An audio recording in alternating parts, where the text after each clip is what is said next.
Oi, oi, oi. Vou dar alguns minutinhos só para quem quiser entrar. Ainda dá tempo, né?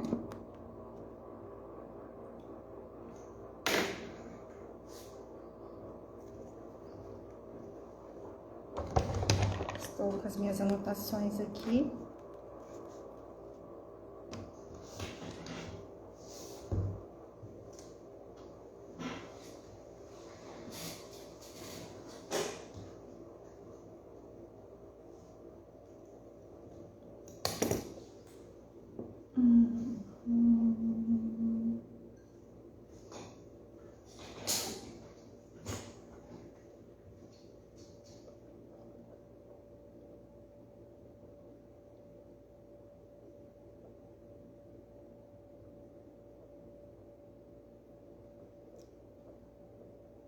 Bom, vamos lá então.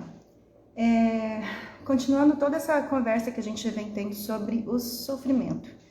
Não sei se hoje eu vou conseguir chegar onde eu preciso, tá? Mas é possível que a gente consiga dar um passo bem grande aí em relação à minha proposta. Primeiro, eu quero explicar por que eu trouxe essa ideia sobre o sofrimento. Não veio do nada, né? A minha proposta nesse espaço aqui do Instagram e posteriormente no YouTube é para a gente estar sentindo o campo, ver o que nosso grupo está pedindo dentre todas as situações da vida, porque o objetivo maior é a gente se libertar, né, do sofrimento mesmo, para alcançar um pouco mais de luz na nossa vida. Nesse sentido, eu estava notando que por esses dias muita gente tem chegado até mim, como consteladora e como taróloga, para falar de dores internas e dores físicas. Isso me fez observar uma coisa até óbvia, por sinal, que no quase a totalidade dos meus clientes chegam por conta de sofrimento, porque ela está vivenciando um momento de dor e, consequentemente, um momento de sofrimento na vida. E aí ela procura a constelação para se livrar, né, daquele peso, daquele sentimento, daquele sofrimento. E ultimamente eu tenho percebido que as pessoas que têm chegado até mim para constelar ou para o tarô, né, para a terapia com tarô, chegam com um sofrimento específico, que é um sofrimento de uma origem não identificada. Eu não estou sofrendo porque eu terminei um relacionamento, ou porque tive um problema no trabalho, ou porque eu fui demitida, ou porque eu vivo um relacionamento conturbado com a minha mãe. Não por isso, mas porque eu sinto algo que me deixa para baixo, né? E é interessante a gente entender que esse tipo de sentimento, esse tipo de sofrimento, ele chega por uma causa desconhecida a priori, mas ele tem sim uma causa lá atrás. E é justamente essa causa que a gente vai buscar na constelação, né? O que está acontecendo lá no nosso sistema familiar que está me colocando, ou que está exigindo que eu me coloque num lugar de dor, né? Então a gente vai identificar essa causa, pode ser uma identificação com um ancestral, ou pode ser uma sensação de dívida com alguma pessoa, com alguém do sistema, ou uma necessidade de pertencimento, né? Um padrão assim que venha por uma necessidade de pertencimento, enfim. Podem ter inúmeros motivos que vão trazer para a gente essa ideia de que eu estou sofrendo por algum motivo. E a gente vai identificar então na constelação que motivo seria esse. Deixa eu só ver aqui. Tá. Bom, e nesse caso, o que eu posso fazer, né? Quando eu tenho um sofrimento por uma causa desconhecida. Na constelação, a gente primeiro vai sentir o campo, né? E aí eu vou abrir a minha percepção, eu como consteladora abro a minha percepção para a gente buscar identificar o que é que está acontecendo nesse processo. A gente vai identificar na constelação, então, quem é que está emaranhando a gente lá atrás, qual a sensação, qual o sentimento, O que está fazendo a gente ficar emaranhado para que esse sofrimento faça tanta parte assim da nossa vida? E aí a gente vai buscar a consciência dessa causa, que até então era não identificada, né? Então a gente identifica a causa, a gente traz aqui para o hoje, a gente observa, a gente aprende a ver ela, olhar de uma outra forma, e assim a gente consegue se livrar um pouquinho desse peso. A gente se torna livre mesmo de estar fazendo aquela identificação, de estar fazendo aquela repetição de algum padrão, né? Então é assim que a gente trabalha na constelação. Mas, às vezes a gente precisa de ir além da constelação, ou mesmo pode acontecer de a gente não conseguir alcançar a causa na constelação, é possível, ou pode ser também que eu nem me interesso pela constelação. Então eu preciso aprender a lidar com esse sofrimento, né? E é esse o ponto que eu quero trazer agora. Eu fiz uma colinha aqui para dizer que eu encontrei 8 fases para a gente estar lidando com o sofrimento. O primeiro passo é achar o sofrimento. Então, eu preciso identificar, preciso perceber que eu estou sofrendo, né? Não adianta a gente estar falando de sofrimento aqui, você vê o vídeo e fala, não, eu não sofro. Mas aí chega, você está apático com a vida, você sente uma tristeza profunda, né? Ou você não consegue ir para frente, isso te deixa para baixo. Você não consegue desenvolver seus projetos, isso te deixa chateado, né? Seus relacionamentos não dão certo. Isso tudo é sofrimento. Então, a primeira coisa que é importante a gente fazer é a gente conseguir olhar e perceber que o sofrimento existe. A segunda coisa que é importante, o segundo passo, Gigi já chegou ali para a gente conversar daqui a pouco, só estou fazendo uma introdução, tá? O segundo passo é a gente assumir esse sofrimento. Então, não basta eu olhar e falar, isso é o sofrimento. É importante que eu diga, isso é o sofrimento e ele está em mim. Ele está na minha vida. E buscar olhar para ele também. Olhar e enxergar, ele está em mim desde quando? Será que tem um período exato que ele começou a fazer mais parte da minha vida? Onde ele me afeta fisicamente? Será que tem algum lado meu que ficou mais adoentado desde que eu comecei a sentir mais esse sofrimento? Isso é um sinal de somatização quando ele vem para o corpo. Mas mesmo que ele não venha para o corpo somatizado como doença, eu posso perceber esse sentimento de sofrimento simplesmente percebendo mesmo. Às vezes eu percebo o meu coração mais pesado, ou eu percebo minha cabeça doendo ultimamente, ou eu percebo uma dor aqui ou uma dor acolá. Isso tudo pode ser o sofrimento buscando conversar com a gente. O terceiro passo é eu acolher esse sofrimento.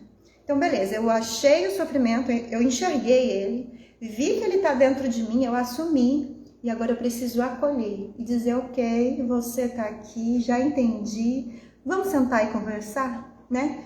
E aí a gente vai precisar, no próximo passo, que é o quarto, compreender o sofrimento. A gente vai ter que conversar com o sofrimento. O sofrimento, em outras palavras, é também o que a gente chama na constelação de sintoma. Então eu posso chegar como sintoma para uma constelação, né, trazer para a constelação como sintoma o sofrimento. Eu quero constelar o sofrimento. Nesse caso, o sintoma é o sofrimento e, segundo a professora Isabela Couto, o sofrimento, ou melhor, o sintoma é um senhorzinho de chapéu caipira, fumando um cigarro de palha, que senta do seu lado e quer contar um caos. E a gente precisa escutar esse caos. A gente precisa conversar com esse sintoma, que no nosso caso é o sofrimento.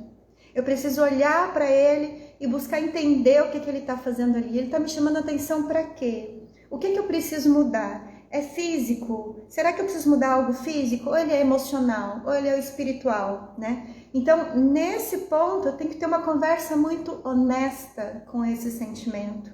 Eu preciso enxergar ele, eu preciso muitas vezes pedir ajuda de outras pessoas para poder enxergar esse sofrimento e poder conversar com ele da melhor forma. Bom, o quinto passo, então, é observar os pensamentos e identificação com os pensamentos. Opa, pera. Aqui eu já posso estar tanto numa constelação quanto fora dela.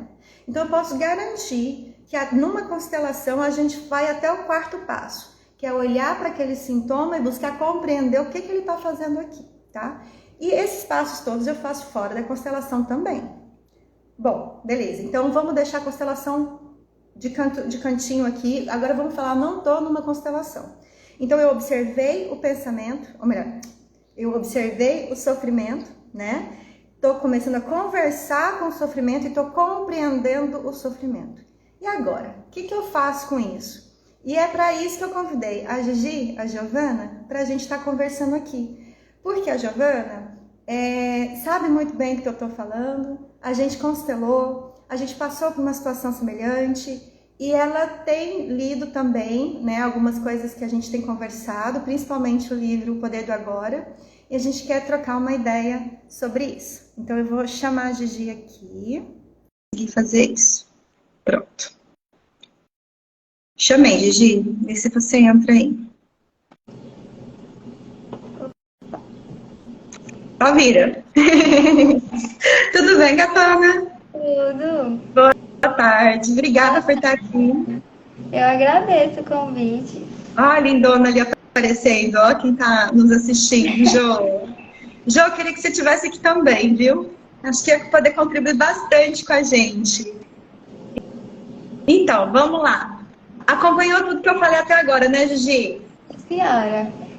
Então, vamos lá.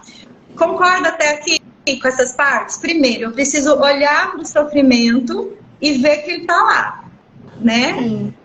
Segundo, eu preciso assumir que ele está dentro de... O lá é aqui. Eu preciso assumir que ele está dentro de mim, certo? Sim.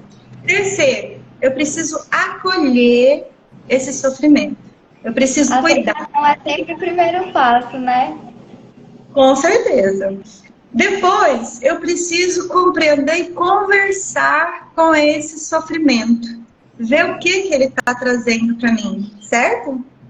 Sim. E depois disso, quando eu comecei a conversar com esse sofrimento, eu comecei a entender que ele está querendo me dizer alguma coisa. É correto dizer, então, que eu entro no processo de identificação com esse sofrimento? Compartilha comigo o que você tem aprendido sobre isso. Assim, essa parte de identificação com o sofrimento é a gente perceber e aceitar que a gente se identifica realmente com esse sofrer. Porque se a gente não tivesse esse elo de identificação, a gente não estaria sofrendo. Porque esse elo de identificação seria um acolher ele de uma forma que é trazer para si, se identificar tanto que você acaba se vendo nele como um só, como você sendo esse sofrimento. Então, assim, eu posso dizer que a gente passa por esse processo de identificação de forma inconsciente e por isso chega um ponto que eu me identifico tanto com ele que eu me confundo com ele. Concorda? Exatamente, sim. E esse processo todo acontece de uma forma tão inconsciente que eu, quando eu dou por mim, eu só sinto a dor. Eu não consigo lidar com isso, né? Então, acaba a gente tá paralisada com essa dor que chega, que você não sabe de onde vem. Você só tá em dor mesmo, assim. E não sabe de onde vem, uma origem não identificada, como eu falei um pouco antes, né? E assim, o mais interessante que eu vejo, assim, é que chega num ponto que paralisa. E aí, o que eu faço depois que paralisou? Eu preciso ter consciência, né? Sim. É o momento da consciência. Daí eu já posso ver uma utilidade no sofrimento, né? Exatamente. E esse estado de consciência da dor é um estado que você tem que ter coragem de olhar para si. Porque o que eu percebo nesse processo de identificação com o sofrimento para poder sair dele é você ter coragem de olhar e falar, ok, eu estou sofrendo. Porque geralmente, quando a gente está nesses processos assim, que são mais doloridos, esse processo de autoconhecimento, processo de autocura, a gente tende a negar o óbvio.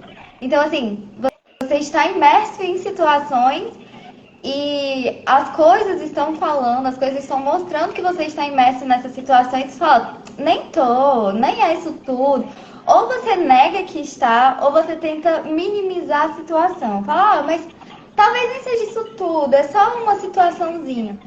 Todo mundo passa por isso. É só uma coisa boba. Então, assim, você ter essa coragem para falar, ok, estou sofrendo. O que eu vou fazer a partir daqui? É o principal. E pode parecer besta, assim, pode parecer pequeno, mas é o primeiro passo e é o mais difícil, assim, você conseguir assumir para si mesma, principalmente, que tem algo a ser tratado, que tem algo a ser melhorado. E assim, é interessante que a sociedade em que a gente vive, ela dificulta ainda mais o processo, né? Para os homens, ela traz a ideia de que homem não chora, homem não pode sofrer. E a mulher é forte, a mulher tem que ser forte. Sofre, mas sofre calada e aguenta tudo. Isso, então a gente parece que não tem nem a porta aberta para dizer sim, eu também sofro, eu também sou humano. É como se eu precisasse dar conta de tudo o tempo todo, né? Sim, exatamente. A Joelma falou aqui que a parte mais difícil é assumir, né? Eu coloquei aqui realmente, porque eu coloquei, na verdade, como segundo passo. O primeiro é eu, pelo menos, perceber que ele existe. Porque muitas vezes a gente está tão inconsciente no processo da nossa vida que a gente, igual você falou um pouquinho antes, a gente olha e fala, normal, acordei triste hoje. Só que hoje, de repente, se torna um ano, se tornam 2 anos. Quando você vê, você começou na adolescência, já está na fase adulta e o tal do sofrimento continua e você fala, poxa, o que é isso? Né? Então, eu preciso enxergar que isso existe, que esse sentimento existe. O segundo passo é dizer, ok, ele existe e o pior, ou melhor, ele está dentro de mim. Ele é meu. Como isso dói. Já dói. A gente sofre só de pensar. A gente sofre só de pensar, porque dói realmente. A professora Luciana Galvão, ela tem um vídeo que fala sobre o sofrimento. Eu mandei para você hoje, depois eu vou deixar mais vezes ali no Instagram. E ela fala assim que é importantíssimo a gente entender que sofrimento não é demérito e nem mérito. Então, sofrer não é uma vergonha, né? Eu não preciso também me vitimizar. É diferente. O sentimento, o sofrimento... É uma linha tênue, é uma linha bem tênue de você entender o sofrimento e não se vitimizar. Reconhecer ele e não se colocar como vítima.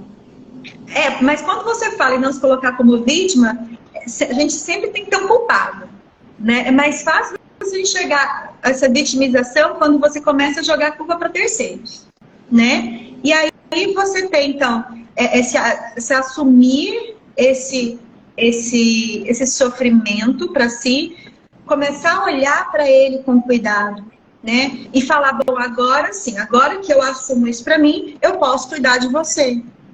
Isso é interessante que a gente vê na constelação, porque tem muita gente que não chega na constelação ou em qualquer tipo de terapia, porque não consegue assumir que precisa. Não consegue assumir nem que sofre, nem que tem esse sintoma. Aí, ainda que às vezes ela assuma, vem um passo entre o assumir e começar a cuidar ainda, que é o assumir que eu preciso de ajuda. Sim, sim. Quanto tempo a gente fica nessa de eu cuido sozinha? Essa autossuficiência, assim, é o que limita a gente. A gente não conseguir reconhecer que, por sermos pessoas que estamos em sociedade, vivemos em sociedade, a gente não consegue sozinho. Não tem tantas coisas assim que a gente consegue sozinho como a gente acha, né? Então, assim, tem que quebrar essa situação de não vou pedir ajuda, porque isso não existe. Não tem como a gente resolver tudo sozinho. A gente não tem nem tempo para isso, né? E a minha proposta aqui nesse espaço é isso mesmo, é pegar um pouco da experiência do outro, do tempo do outro, do estudo do outro, e a gente juntar e fazer um conhecimento. Porque às vezes eu sozinha não vou chegar, às vezes não, né? Nunca eu sozinha vou chegar a lugar algum, não tem jeito, né? Mas vamos voltar aqui. Bom, então a gente falou que a gente fica identificada com esse sofrimento, não é isso? Me explica melhor, o que é se identificar com o sofrimento? A gente viu que existe uma confusão, né? Mas eu lembro de você ter me falado pessoalmente que existe um medo de se desidentificar. Lembra? Sim. Me fala mais sobre esse medo. Essa identificação com esse sofrimento é você se colocar, assim, no meu entendimento, é você se colocar num lugar de... Quando a gente tá sofrendo, a gente tende a pensar que eu sou a única pessoa no mundo que sofre. Porque você tá tão imerso naquela dor que você fala, eu sou a pessoa que mais sofre nesse mundo, e ninguém no mundo sofre tanto quanto eu. E isso tende a ser um padrão, como eu percebo em alguns momentos, assim, todas as pessoas do mundo são as pessoas que mais sofrem no mundo. E esse processo de identificação com a dor tende a ser mais ou menos isso, achar que aquela dor é tão grande que você se torna ela. E essa dor que é tirar essa identificação com a dor, ela vem porque você se identifica tanto que acha que é um só, que se a dor sumir, você some junto a ela. Então, acaba sendo um processo de você se achar novamente no meio daquilo ali que foi criado, da dor, daquela imersão na dor. Então, é entender, buscar entender que essa dor sumir não faz com que você desapareça. Muito pelo contrário, faz com que você reapareça. Muito bom. Porque a gente tende a realmente se identificar tanto com essa dor e tomar tanto pra si, falar, é minha e eu estou sofrendo. E esse tomar pra si é minha e tá aqui, só que você segura. Porque quando você toma pra si e não entende que a dor é uma coisa que precisa ser curada, que precisa ser melhorada e pede ajuda e vai atrás, você tá só segurando, você tá ali abraçado, estou sofrendo e vai continuar sofrendo porque é isso, está parado ali. Então, tirar essa identificação de você como pessoa da dor é se reconhecer fora dela. E é um processo difícil, porque quando você está imerso assim, na situação, acaba que você se vê como um só. E aí pensa, se sumir, some eu não vou ter mais nada a oferecer além do meu sofrimento. É o nosso ego criando uma ilusão, né? Sim. Entrando, abraçando uma ilusão. Eu posso dizer assim que existe um certo apego ao sofrimento, a esse eu que a gente vê refletido no sofrimento? Com certeza. Porque quando você se identifica, assim, no meu ponto de vista, quando você se identifica tanto com a dor e acaba carregando ela por tanto tempo, você não se reconhece mais sem ela. E eu acho que todo ser humano no mundo existe por gostar de existir. Por mais que não essa dor acabe ocultando isso, a gente está aqui porque a gente precisa existir. Então, esse apego à dor seria uma forma de você existir. Porque se você se vê como ela, largar ela seria deixar de existir. Então, você se apega. E acaba que você vê tudo que você tem a oferecer refletido naquela dor. Então, se ela some, você desaparece. Não tem mais. Você desaparece. Então, você acaba se apegando, porque acaba que todas as coisas que você constrói com o tempo, como ser humano, como no seu pensamento, nos seus sentimentos, girando em torno daquilo. Então vai se construindo coisas, um você, baseado no você, que é identificado com o sofrimento, com a dor. Então você se apega, porque você criou coisas, foi crescendo, de certa forma, em volta daquilo, daquela situação, daquela dor, daquele, enfim, disso. Então, é um apego. É um apego, né? Por isso que dói tanto desapegar da dor. Na verdade, quando eu preciso desapegar da dor, eu estou precisando desapegar de um alguém que eu acho que sou eu. Concorda? Sim. É um eu que eu fiz em volta, em torno da dor. E eu acho sinceramente, eu acredito sinceramente que aquele eu ali sou eu em pessoa. Então, quando eu falo que eu preciso me afastar dela, que eu preciso fazer ela desaparecer, a sensação que eu tenho é que eu vou fazer com que eu mesma desapareça, certo? Exatamente. Mas olha que interessante, para a gente promover esse processo de desidentificação da dor, eu preciso entender que eu não sou isso, correto? Que eu não sou essa dor que se apresenta. Mas para eu poder me desidentificar, eu preciso antes saber quem sou eu. Ou seja, a gente não deixa de... A gente não tem como escapar do processo de autoconhecimento.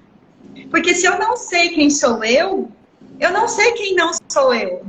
Exato. Não tem como não tem como separar o você do você envolto de dor. Porque você não vai saber desatrelar se você não Você se não conhecer. sabe. Eu acho interessante que eu gosto muito da professora Lucilena, então de vez em quando eu vou citar ela aqui. Tem um vídeo em que ela fala do livro tibetano dos mortos, o Bardo do Dol.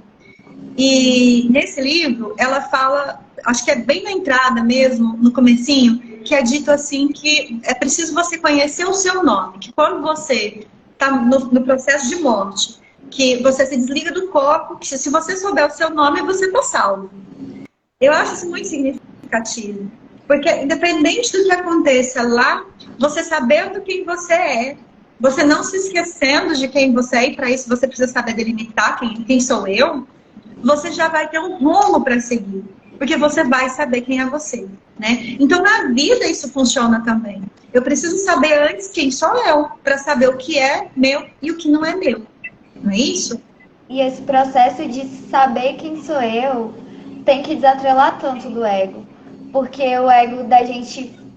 Porque a gente saber quem sou eu é saber o que a gente consegue, mas principalmente o que a gente não consegue. Você entende? Então, assim, o que a gente não consegue é difícil pra gente admitir, falar, olhar pra uma situação e falar, não consigo fazer isso. Eu não consigo ser assim ainda, ou estou no processo de ser assim. Então, esse desatrelar do ego é também se conhecer, porque você delimitar o que você não consegue fazer te liberta de alguns sofrimentos, de abraçar situações que te machucam, mas que você vai continuar martelando ali, dando murro em pontas de faca, porque você quer provar pra você mesmo ou pra sei lá quem que você consegue. Mas que seria muito mais simples você olhar pra situação e falar, ok, não consigo. Preciso fazer isso? Então o que eu posso fazer pra conseguir? Ou eu realmente preciso? Se não, deixa pra lá, isso já tirou um sofrimento.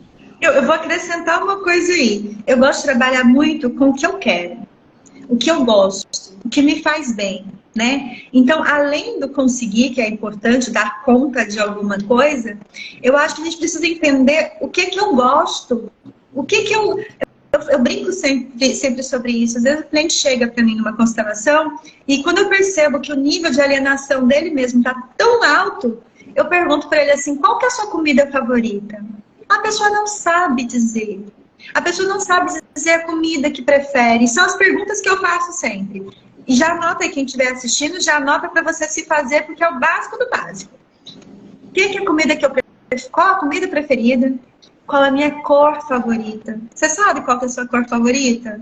Sei. Acho que não sabe. Sim. Qual que é a sua música favorita? Qual perfume que você gosta? Esse tipo de detalhe, tem gente, principalmente gente que está casada há muito tempo, às vezes se perde. Então é importante a gente sempre estar se lembrando quem somos nós, né? E quando eu sei quem eu sou, o que eu gosto, eu sei também o que eu quero. Opa, peraí. Se eu sei o que eu quero, aí sim eu posso saber se eu dou conta, eu só não dou conta. Tem uma pergunta. Pode... Henry, é isso? Sim, e a gente vai entrar nisso daqui a pouquinho. O nome disso é pensamento. Essas energias externas, o melhor nome para isso que a gente tem é pensamento, e a gente vai falar muito bem disso, que eu já sei. Então, assim, voltando aqui. Onde é que eu estava? Assim, no processo de querer e dar conta. Então, quando eu já sei o que eu quero, aí eu posso exigir de mim dar conta. Porque se eu não sei nem o que eu quero, aí eu entro nesse processo que você falou. Eu preciso dar conta para quê? Para satisfazer quem? Ora, não é para olhar para mim, para satisfazer para mim mesmo? Me satisfazer a mim mesma?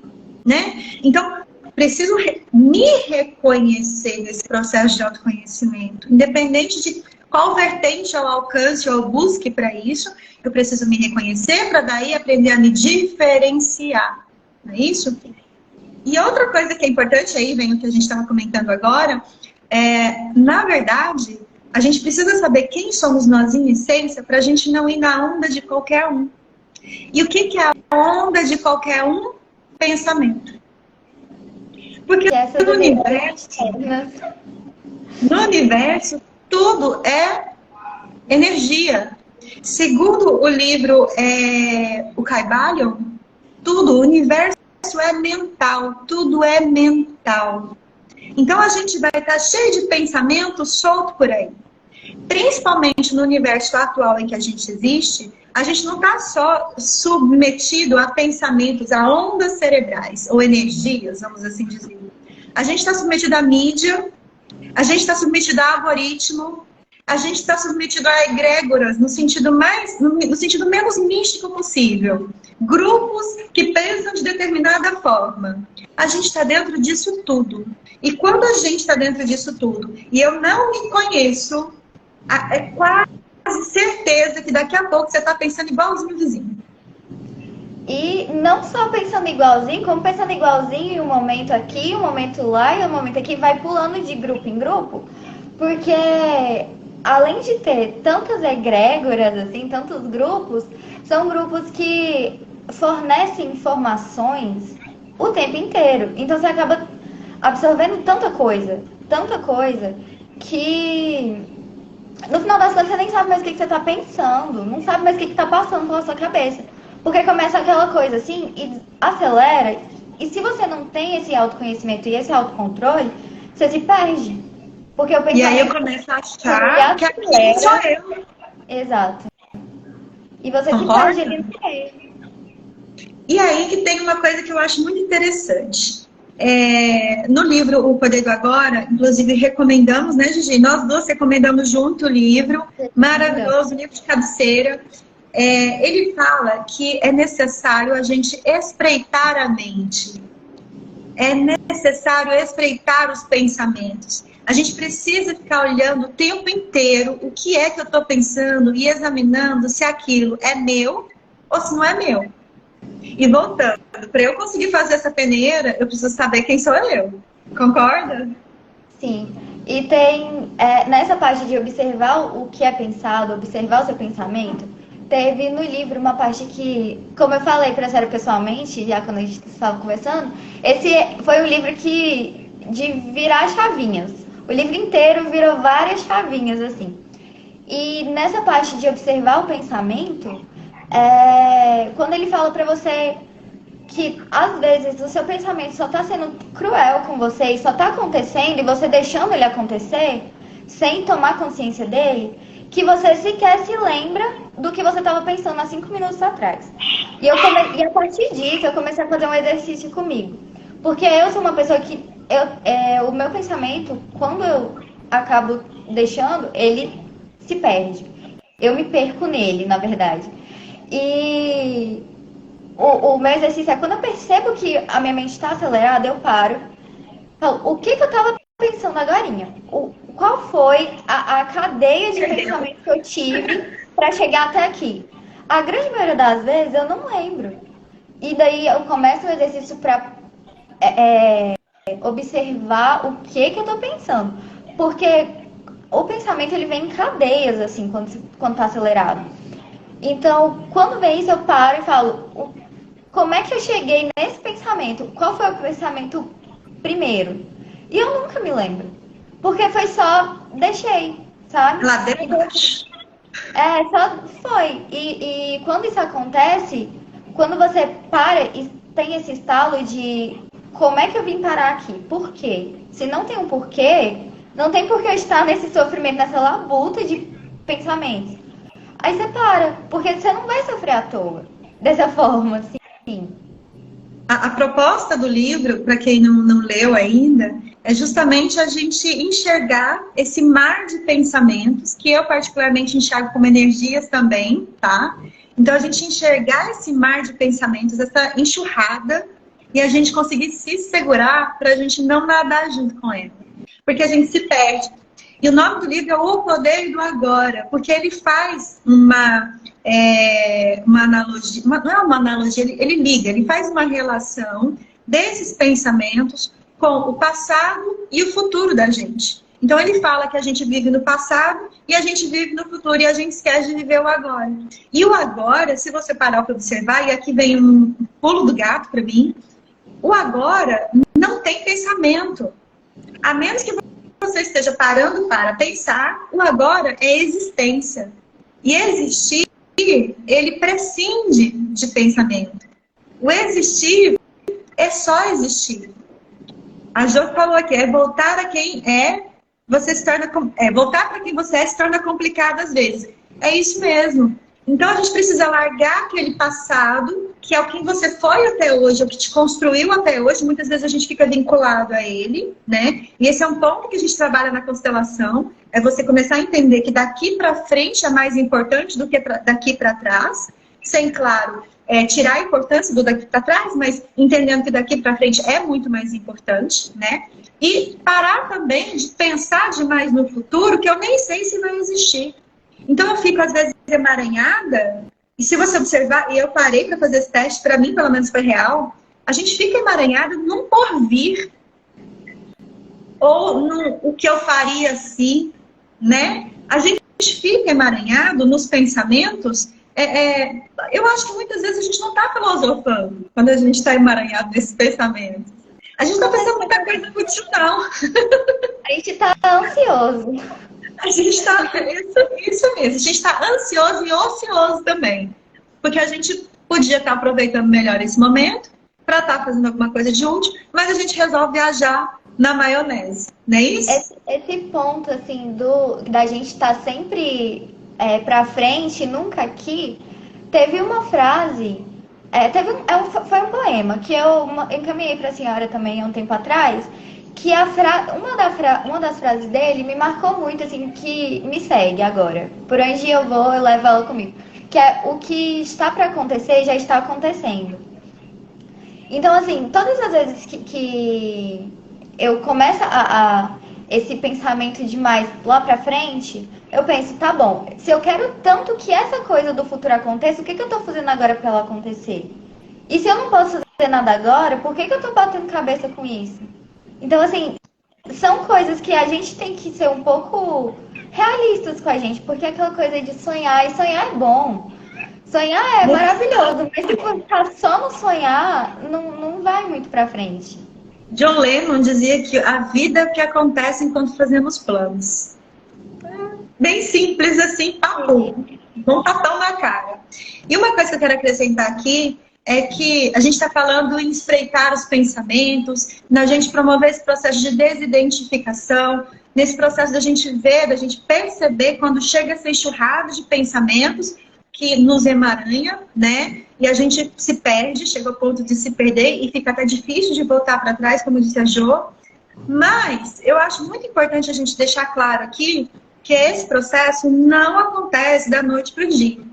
Não basta eu entender isso, entender o primeiro passo. Concordo plenamente. Agora eu entendi. O que eu faço daqui para diante? E a minha sugestão inicial é a meditação. Por que a meditação? A meditação, de uma forma muito simples da gente compreender ela, é um treinamento do cérebro. Da mesma forma que eu vou para a academia malhar, eu medito para malhar os meus neurônios, para que eles aprendam a me obedecer, entre aspas, minimamente, né? Eu vou começar a conhecê-los melhor. Então tem muita gente que fala assim, mas eu não sei meditar, eu sou muito inquieta, eu não dou conta de meditar. Meu irmão, vocês não conhecem Gigi há algum tempo atrás, como que era a mente dessa garota. E medita hoje, né? Aliás, sempre meditou, mas agora está intensificando, não é isso? Sim. Como que você me descreve esse processo seu de ativar mais a meditação? Você acha que isso realmente faz diferença no seu dia a dia? Sim, mas antes da dica da meditação, tem uma dica antes dela, para chegar na meditação. Eu sou uma pessoa que funciona mais escrevendo, assim. Eu acho que escrita realmente funciona para a maioria das pessoas. Principalmente se você tem pensamento acelerado, assim. Então, começa a escrever um diário, ou, enfim, um caderno, folhas, qualquer coisa desse sentido. Porque quando você para organizar o seu fluxo de pensamentos para escrever, já é o começo, um pezinho ali na meditação. Porque quando, pelo menos para mim era assim, quando eu pensava na meditação de parar, silenciar a minha mente, ficar quieta, me assustava tanto que eu não ia. Já começa a coçar. Já não vai. Então você ter um pezinho na meditação ali, são coisas que são meditação também. Uma leitura que você tem que parar para se ver em algumas coisas, assim, é um pezinho ali na meditação e é um ótimo começo.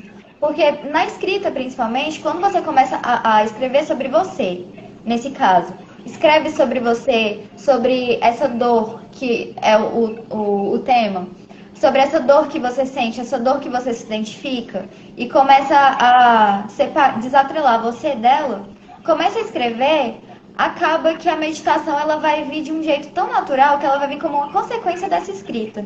Porque você vai ter que parar em um momento e pensar, e raciocinar sobre você. E ter uma introspecção e ficar em silêncio, e aí você tá meditando, sem ver, sem perceber, tirando esse medo, sabe? Então eu acho que esse começo, assim, é uma ponte mais segura. Boa ponte. Tem uma pessoa que vou deixar aqui o perfil indicado já, na verdade é um excelente profissional, ele chama Emanuel Aragão. Depois vocês dão uma olhada, ele trabalha com um processo chamado autoescrita, que é uma escrita terapêutica direcionada. É uma excelente alternativa para quem quer entrar no autoconhecimento. Ele tem um grupo de membros no YouTube que você paga um valor baixinho mesmo e consegue fazer um lindo processo de autoconhecimento. E ele trabalha com essa escrita diária, que é uma forma de autoconhecimento. Entendo assim, o que você traz, essa questão da meditação, chegar como um monstro de 7 cabeças, né? Ficar sem pensar em nada tal. Mas eu vou vir aqui e vou revisar essa ideia. Eu ainda acho a meditação essencial. Entendo como processos diferentes, sim, uma coisa pode sim levar a outra. Eu também escrevo todos os dias, praticamente. E escrever também sobre os nossos sentimentos é reconhecer os nossos sentimentos. É o momento que a gente vai começar a perceber que existe o sofrimento aí dentro. É quando a gente está escrevendo. E a gente começa a descrever o sentimento, a gente começa a reconhecer, e daí para a gente assumir que ele está dentro da gente é um pulo. Então é perfeito. A meditação, contudo, eu percebo que ela vem como uma técnica até mesmo para a gente aprender a estreitar os pensamentos. Por quê? Porque a meditação, não a meditação guiada, não a meditação... eu digo a meditação, acho que é a Zen mesmo, né, Joelma? Se tiver aí, se puder me responder, que eu sei que você pratica. Ela é daquela ideia de você ficar sem pensamentos, né? De você não estar pensando em nada. Os pensamentos chegam. O grande pulo do gato é, o que eu faço com os pensamentos que chegam? Eu vou tricotar esse pensamento? Eu vou estar lendo esse pensamento? Eu vou estar sentindo esse pensamento? Ou eu vou só deixar ele passar? Né? Então, a proposta desse tipo de meditação é você deixar ele passar. Então, eu acho importante a gente ter esses dois tipos de meditação, entre aspas. Esse momento da gente meditar pensando, refletindo, que eu acho que é essa parte da escrita que você traz, da gente estar observando o que está aqui dentro. E quando eu coloco no papel, eu consigo ordenar essas ideias, né? E aí, externando, fica mais fácil de eu enxergar isso. E o segundo passo, pode ser um passo paralelo, porque eu mesma faço as duas coisas hoje, mas um próximo passo seria a gente estar ficando mesmo em silêncio. Mas esse silêncio não é não pensar em nada, é deixar vir o pensamento, e olhar e falar, oi pensamento, o pensamento vai embora e você fala, tchau pensamento, né? E assim a gente consegue identificar. Pode falar. Que é o que é falado no livro, que O Poder do Agora, que foi o que eu fiquei assim, ok, como é que eu vou fazer isso? Porque quando você se acostuma tanto a ter a sua mente trabalhando o tempo todo, e ele sem parar, a ideia de uma mente em silêncio é uma ideia de você inerte, é você assim, sem reação, sem expressão, sem nada, só existindo ali. E conseguir desatrelar essa ideia é o essencial. Então, assim, o começo da meditação, acredito que seja desatrelar esse pensamento de que uma mente em silêncio não é uma mente que não funciona. Morta. Não é uma mente morta. Ela tá ali e ela serve como uma ferramenta para o nosso corpo, assim como qualquer outra coisa. Mas ela não tem que estar ligada 24 horas por dia, o tempo todo, e sem uma destinação correta. E foi uma das viradinhas de chave do livro essencial, assim, foi essa. tá tudo bem só existir, né? Tá tudo bem não precisar pensar. Tá tudo bem ter calma, sabe? Porque às vezes a gente tá tão imerso numa ansiedade que o nosso fluxo de pensamento gera, que você está em um momento calmo, você fica, tem alguma coisa errada. E não tem, tá tudo bem. Na verdade, tinha que ser assim. Então, a gente tem uma tendência a seguir o pensamento cartesiano, né? Que é aquela coisa ocidental, do peixe logo sou. Então, é necessário pensar para ser. A gente cresce escutando isso. Sim. E aí a gente olha para o mundo oriental, a gente vai ver que existe muito mais um sinto, logo sou. Então, não necessariamente eu preciso pensar para existir. Basta eu estar, ser, eu sou e eu existo. Né? Então, a gente entender essa simplicidade, ela traz uma certa libertação para a gente. Eu não preciso estar pensando a vida inteira para existir, né? Bom, mais uma coisa que eu quero conversar com você. Quando a gente fala assim, a gente falou primeiro em abraçar o sentimento para poder cuidar dele, né? Eu preciso identificar que ele existe, eu preciso abraçar ele e para daí eu começar a cuidar dele com o processo de desidentificação. Mas logo em seguida a gente falou também que o problema é justamente a gente abraçar ele, abraçar o sofrimento, né? Então aqui eu quero deixar claro que uma coisa é eu abraçar no sentido de me confundir com esse sofrimento, a ponto de eu achar que eu sou o sofrimento em pessoa, né? E sem o sofrimento eu não vivo. E outra coisa é eu olhar para aquele, para colocar assim um outro sujeito que está ali, como se fosse um sujeito. Olhar para ele e falar, bom, isso aqui não sou eu, mas isso está dentro de mim. E por isso eu vou cuidar de você. Então esse ponto eu quero que fique claro para a gente não fazer confusão.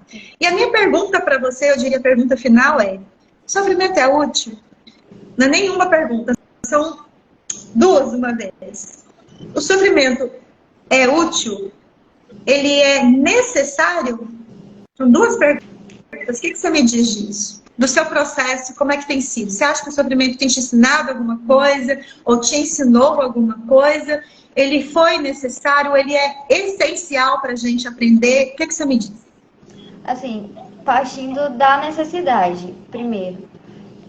Hoje em dia, não vejo o sofrimento como necessário. Porque, assim,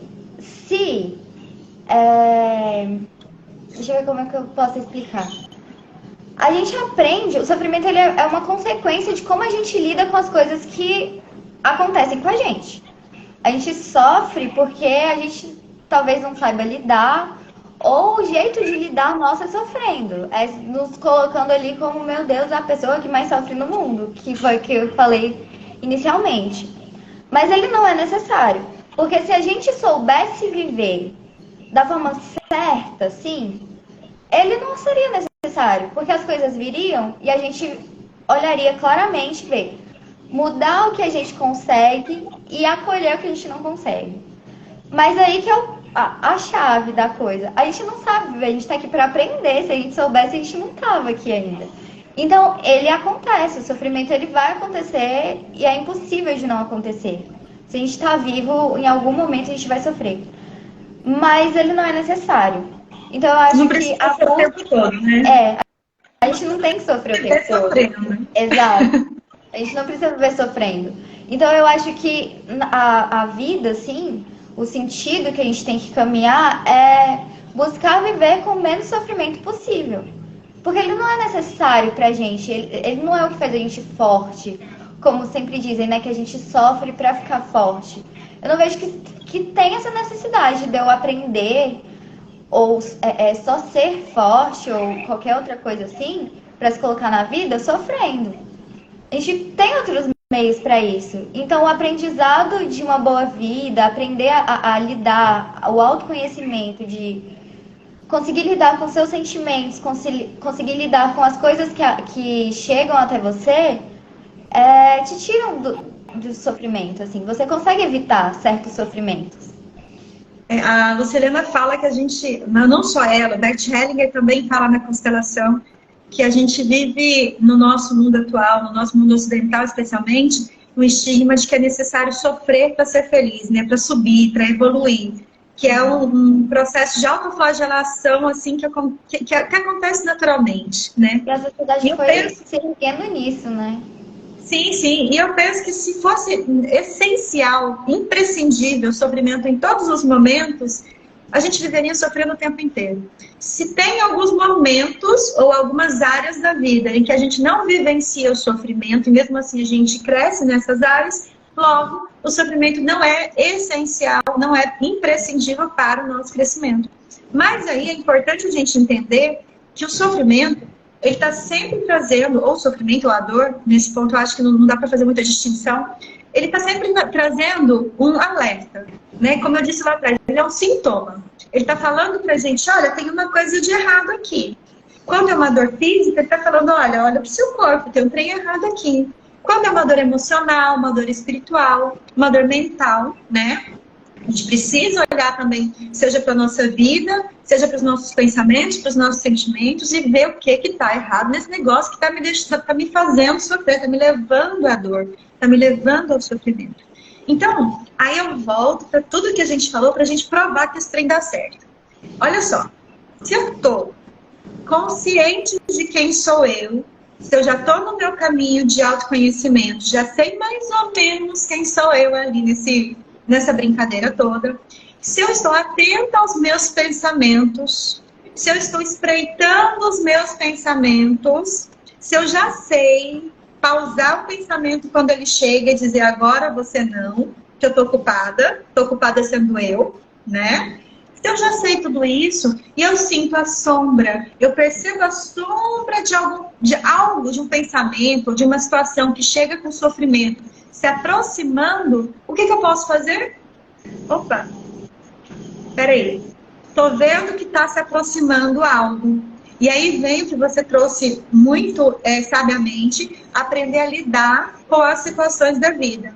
Então, quando eu vejo que vem se aproximando uma situação que eu já sei que tem potencial de me causar dor, eu não vou abraçar ela.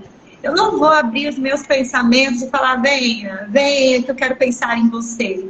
Não, para, fica aí, deixa eu olhar para você de longe agora. E aí eu posso, talvez, aprender olhando de longe. Ou sentindo... Isso mesmo, sentindo, mas de uma forma saudável, sentindo com limites, sem permitir que esse sentimento, esse sofrimento me abrace e me maltrate. Eu posso sentir um pouco e falar, ok, já entendi, e pronto. Não preciso ficar remoendo, pagar para ver. Eu acho que nós temos muito disso, né? Porque a gente acaba tendo um pensamento de...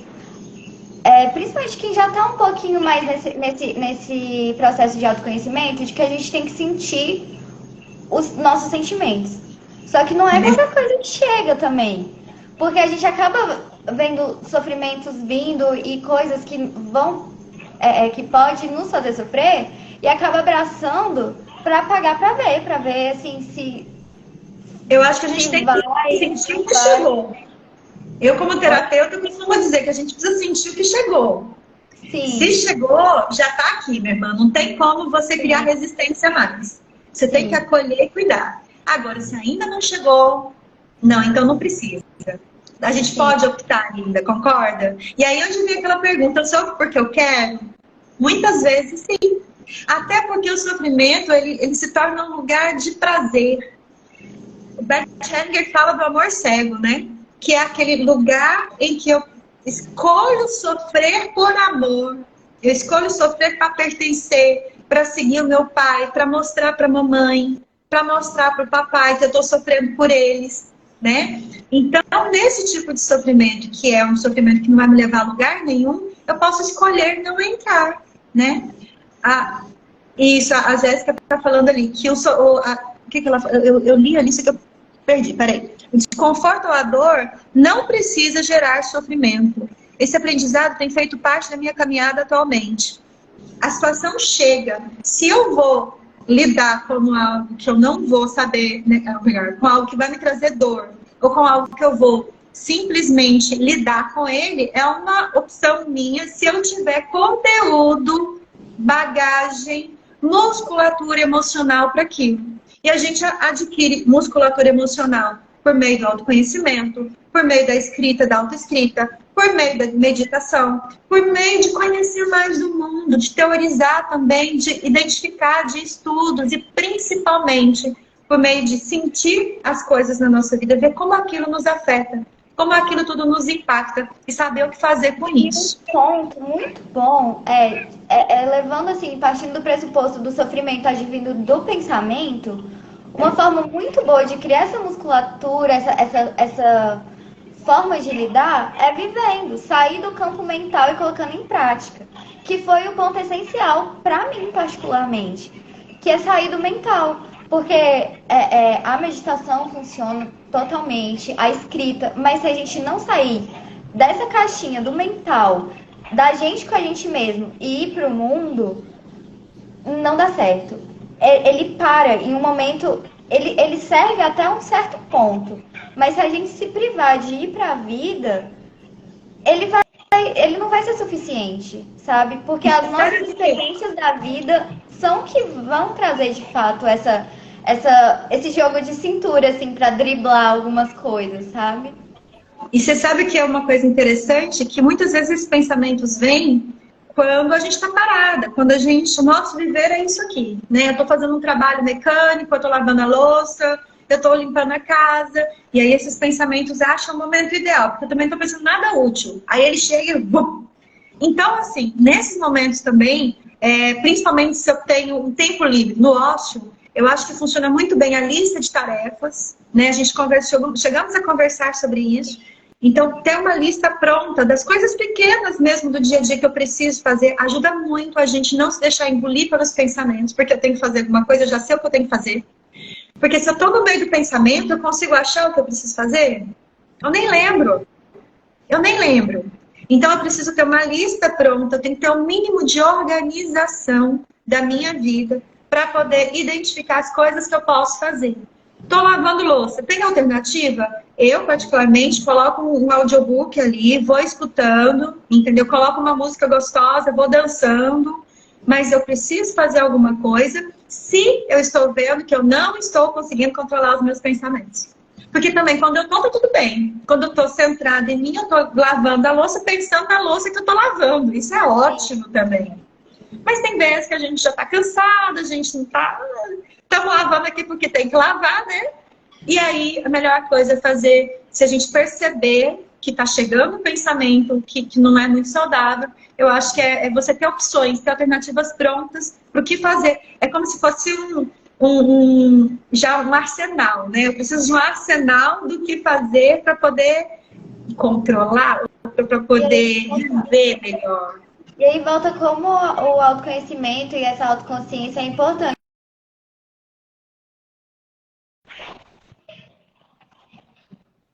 De ócio, que você vê que você não vai conseguir controlar, você não vai conseguir manter a sua consciência ali no presente e fazer. Então, tem que sempre trabalhar essa consciência de si mesmo, assim. Quando que você vai conseguir controlar, quando que você não vai, ter tudo isso é primordial. E o processo de autoconhecimento vai ajudar também a gente a montar a lista, né? O que eu preciso fazer? Se eu não sei o que eu quero para minha vida, eu não sei o que eu preciso fazer. Se eu sei que eu estou estudando constelação, que eu estou estudando tarô, posso ter certeza que está ali, no meio da minha lista, por fazer um audiolivro sobre tarô, ou uma palestra sobre constelação, ou uma leitura sobre o tema, ou um exercício que eu preciso fazer para afiar minha intuição. Então, eu me conhecendo também, eu vou poder montar essa lista, de modo a identificar também as coisas que são úteis, que vão me permitir me manter centrada no meu foco. Concorda? Com certeza. Tem uma coisa interessante, acho que para a gente finalizar aqui até pelo tempo, que está fechando exatamente agora, mas eu acho que é muito essencial no livro, no Poder do Agora, eu acho importante a gente dizer. Ele fala que, na verdade, acho que uma grande parte do livro, ele fala pra gente que, não só ele, na verdade, o budismo fala isso, que o sofrimento, 30 segundos, vou tentar fechar aqui, que o sofrimento chega na resistência. Então, a ideia é aceita que dói menos, a conformação. Precisamos aprender a nos conformar com tudo isso. Eu vou finalizar, a gente continua depois, tá bom? Acho que a gente podia ter uma outra live depois, hein? Tá bom? Sim,